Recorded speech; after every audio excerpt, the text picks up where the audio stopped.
can't make it without sleep. Yes, we can.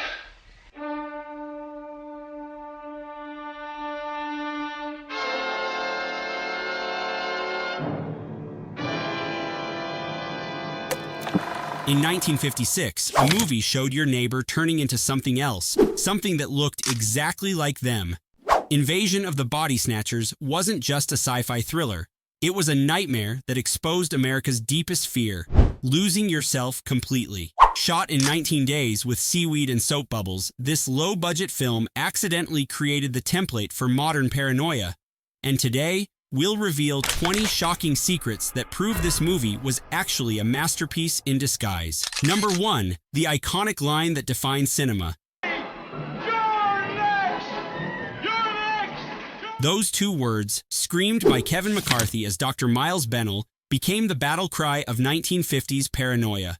It wasn't just a movie line, it was the crystallization of an entire era's fear. Every American watching understood the subtext immediately. Your neighbor could be one of them, your spouse, your best friend. The brilliance of this moment is that director Don Siegel never explicitly says what next means. Are you next to be replaced? Next to realize the truth? Next to give up fighting? The ambiguity made it even more powerful. This single phrase has been quoted, parodied, and referenced in hundreds of films and TV shows since, from The Simpsons to The X-Files. It ranks among the most memorable lines in cinema history, right alongside, "Frankly, my dear, I don't give a damn," and "Here's looking at you, kid." But here's what most people don't know. That scene almost didn't happen. Number 2. The original ending was pure nightmare fuel. Don Siegel's vision was darker than anything Hollywood had seen. His original cut ended with Miles Bennell standing on the highway, screaming warnings at passing cars that speed by without stopping. No hope, no rescue, no happy ending. Just a man losing his mind as the world ignores him. The screen fades to black, and you're left with the chilling realization that the pods have won. Test audiences were traumatized. Studio executives at Allied Artists panicked. They demanded changes, insisting that American audiences in 1956 needed reassurance, not existential dread. So they forced Siegel to add a framing device, the hospital scene at the beginning and end, where McCarthy's character is telling his story to skeptical doctors. The compromise ending shows authorities finally believing him and taking action. Siegel hated it. He felt it neutered the film's power. But decades later, critics argue that even with the studio-mandated bookends, the movie's paranoid atmosphere remains intact. The damage was done. Viewers had already experienced that highway moment. And wait till you hear how they achieved some of those terrifying visuals. Number 3. The pods were handcrafted movie magic. In an era before CGI, before digital effects, before even sophisticated puppetry, the special effects team faced a nightmare challenge. Create alien seed pods that look organic, alive, and genuinely disturbing. Their solution? Fiberglass shells covered with foam rubber and latex, meticulously sculpted to look like oversized plant cocoons. But the real genius was in the details.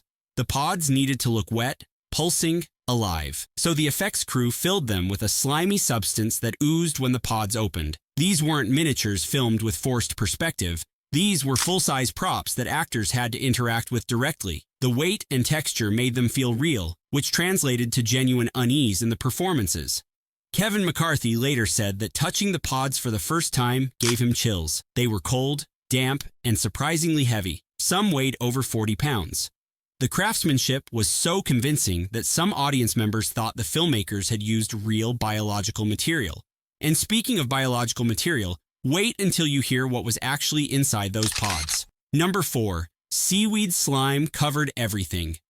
The disgusting, viscous goo that covers the emerging pod wasn't Hollywood magic. It was algin, a gel extracted from brown seaweed. This substance, commonly used in ice cream, cosmetics, and scientific experiments, became the film's most memorable tactile element. The effects team chose algin because it had the perfect consistency, thick enough to cling to surfaces, translucent enough to look organic, and safe enough for actors to touch repeatedly. But working with it was miserable. The substance was cold, smelled faintly of the ocean, and left actors feeling genuinely uncomfortable between takes. Kevin McCarthy and Dana Winter both recalled the unpleasant sensation of having algae-covered hands reach toward them during filming. The discomfort wasn't acting, it was real. This authentic reaction elevated the performances beyond typical B-movie screaming. When you see genuine revulsion on screen, audiences respond instinctively.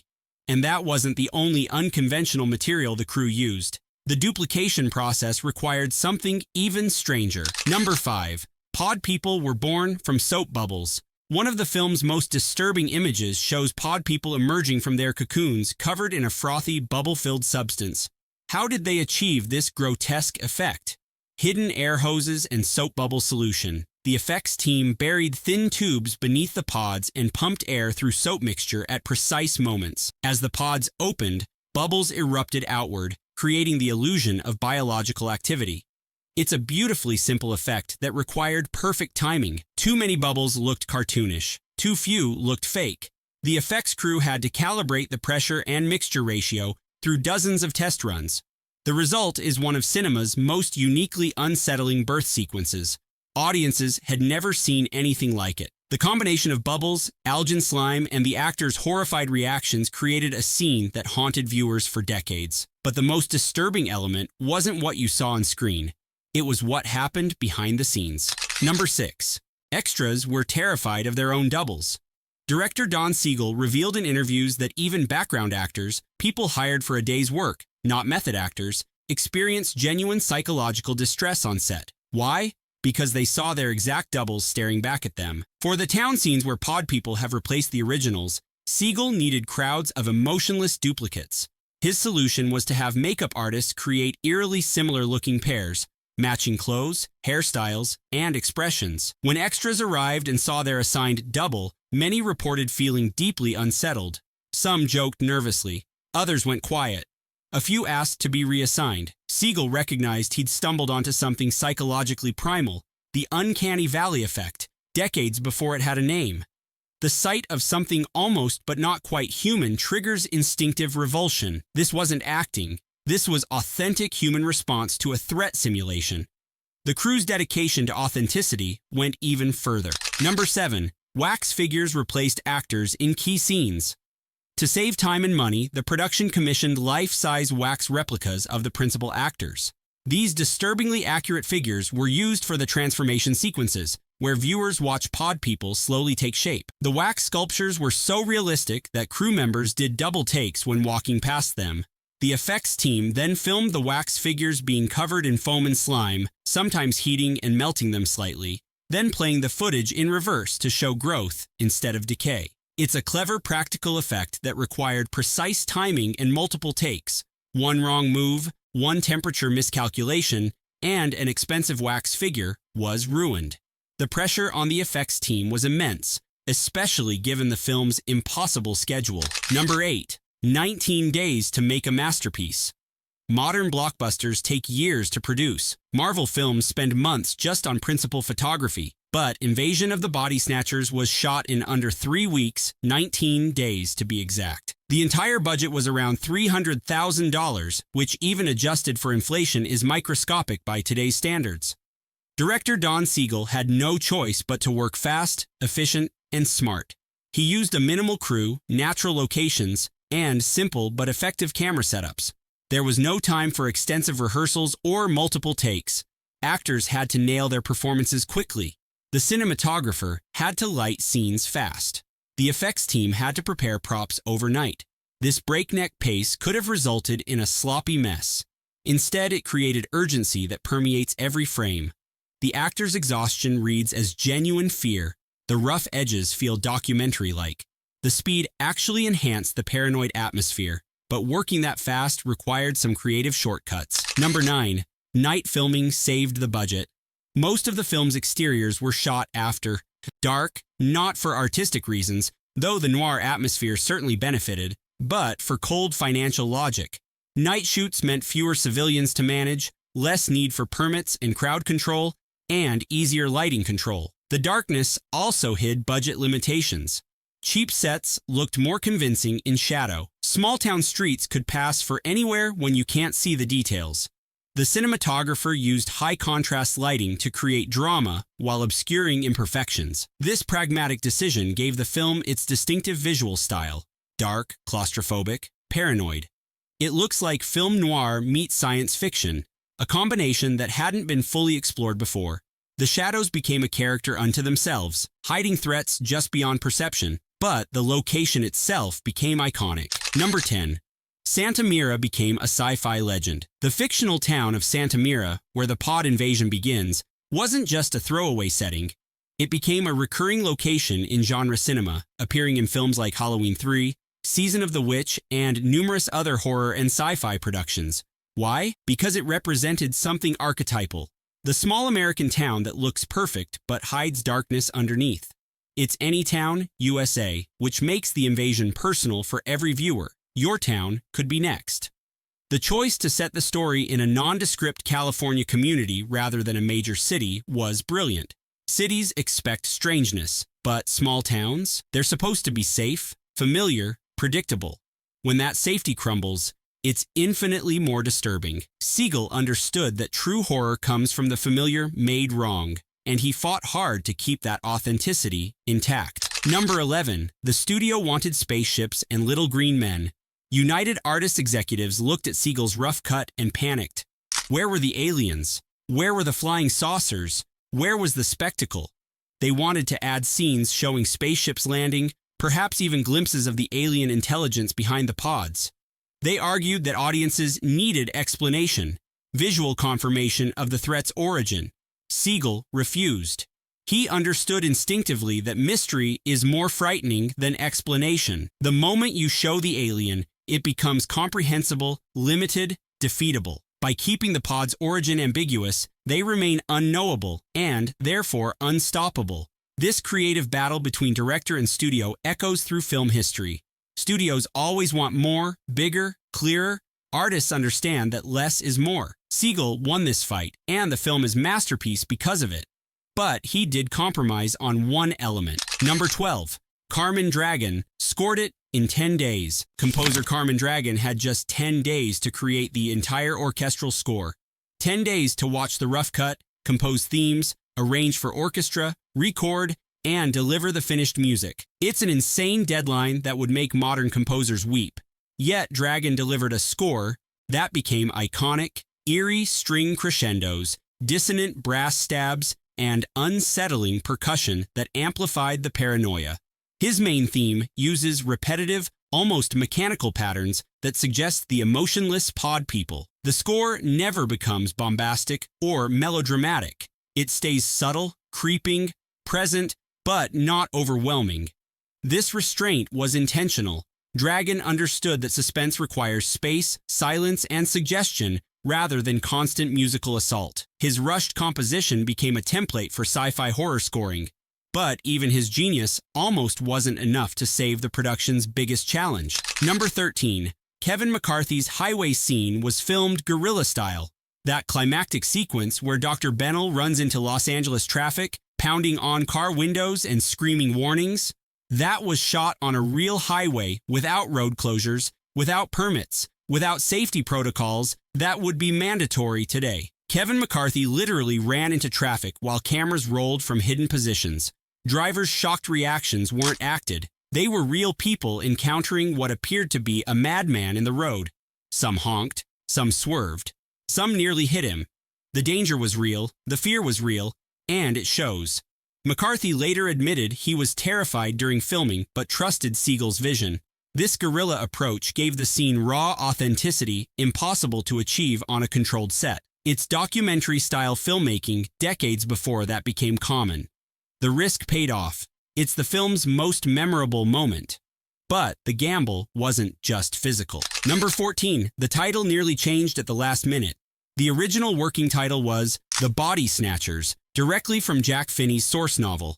But weeks before release, producers discovered a potential problem: the 1945 horror film The Body Snatcher, starring Boris Karloff. The titles were too similar. Audiences might confuse them, or worse, think this was a remake or sequel. Panic ensued. Marketing materials were already printed. Promotional materials sent to theaters. Changing the title would be expensive and chaotic. But they had no choice. The solution: add "Invasion of the" to the beginning. Simple, but effective. The new title was more specific, more science fiction, more descriptive of the actual plot. In retrospect, it's the stronger title, more memorable, more marketing friendly, more ominous. Sometimes accidents improve the final product. And speaking of the source material, the story's origins are fascinating. Number 15. It started as a magazine serial. Jack Finney's novel The Body Snatchers was first published as a 3-part serial in Collier's magazine in 1954, 2 years before the film. The serialized format meant each installment ended on a cliffhanger, building suspense across weeks. Magazine readers were captivated. The story tapped into Cold War anxiety, fears of conformity, communist infiltration paranoia, and the unsettling changes in post-war American society. Finney later claimed the story wasn't political allegory, it was just a thriller about loss of identity. But readers and critics couldn't help interpreting it through a political lens. The beauty of truly great science fiction is its malleability. Different audiences see different meanings. And the film adaptation amplified that ambiguity perfectly, which leads to the most fascinating aspect of the film's legacy. Number 16. Nobody could agree what it actually meant. Was Invasion of the Body Snatchers anti-communist propaganda showing the horror of losing individuality to collectivism? Or was it a critique of McCarthyism, depicting the paranoia and witch hunts destroying American society? Both sides claimed the film supported their view. Conservative critics praised it as a warning against communist infiltration. The pods represented foreign ideology turning Americans into emotionless automatons. Liberal critics saw it as a condemnation of conformist 1950s culture and McCarthy-era suspicion. The real horror was becoming like everyone else. Director Don Siegel insisted it was neither, calling it simply a thriller about loss of identity. Kevin McCarthy, decades later, said the film was about the human soul and what makes us human. The screenwriter suggested it was about the danger of conformity.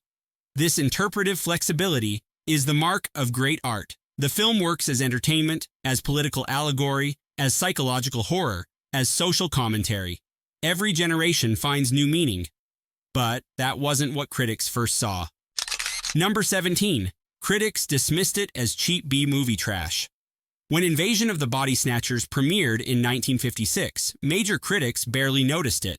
Those who reviewed it dismissed it as low-budget science fiction, the kind of drive-in fodder that filled double bills. It wasn't considered serious cinema. The New York Times gave it a brief, lukewarm review. Variety called it competent but unremarkable. No awards consideration, no critical acclaim, no recognition as anything special. It was just another exploitation flick. But something strange happened over the following decades. Film scholars began revisiting 1950s science fiction, recognizing the psychological depth beneath the surface. By the 1970s, Invasion of the Body Snatchers was being taught in film courses, analyzed in academic papers, and recognized as one of the most sophisticated films of its era. The critical reevaluation culminated in major recognition. Number 18. The Library of Congress called it a masterpiece. In 1994, almost 40 years after its release, the Library of Congress selected Invasion of the Body Snatchers for preservation in the United States National Film Registry. This honor is reserved for films deemed culturally, historically, or aesthetically significant. The film joined the ranks of Citizen Kane, Casablanca, and The Godfather. The once dismissed B-movie was now officially recognized as essential American cinema. The library's selection acknowledged what audiences had known for decades. This film transcended its humble origins to become genuinely important art. It influenced countless filmmakers, from George Romero's zombie films to John Carpenter's The Thing to Jordan Peele's Get Out. The paranoid thriller as a genre owes everything to this movie, and one man almost changed everything about how we experienced it. Number 19. Orson Welles nearly narrated the opening. When Allied artists forced Don Siegel to add the framing device, they wanted a narrator's voice for the opening hospital scene to establish credibility. Their dream choice?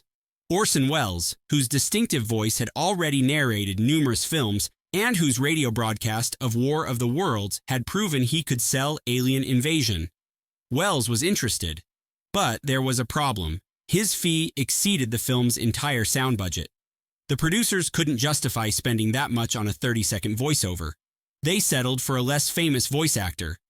Film historians debate whether Wells's involvement would have improved or hurt the film. His voice is so recognizable, so associated with prestige, that it might have clashed with the film's gritty documentary feel. Sometimes budget limitations force better creative choices. But there was one detail about the film's message that Siegel kept emphasizing in interviews. Number 20. The director's real warning. Years after the film's release, Don Siegel revealed what he considered the true theme of Invasion of the Body Snatchers. It wasn't about communism, it wasn't about McCarthyism, it wasn't about politics at all. It was about conformity, complacency, and the danger of metaphorically falling asleep, of stopping thinking, questioning, resisting. The pod people represent what happens when you stop being vigilant, when you accept the easy path, when you let society tell you who to be. Don't fall asleep became Siegel's shorthand for the film's message, stay awake, stay alert, stay human. In a decade of suburban conformity, corporate culture, and social pressure to fit in, this was a radical message. Be different. Question authority. Think for yourself. Remain an individual. The horror isn't alien invasion, it's the loss of self. And maybe that's why this 70-year-old film still resonates. Because the pressure to conform, to stop questioning, to just go along, never ended. From seaweed slime to guerrilla highway filming, Invasion of the Body Snatchers proves that genius comes from limitations, not budgets. If you enjoyed uncovering the hidden truth behind this masterpiece, hit subscribe for more forgotten film history. Stay awake, stay curious, and stay human.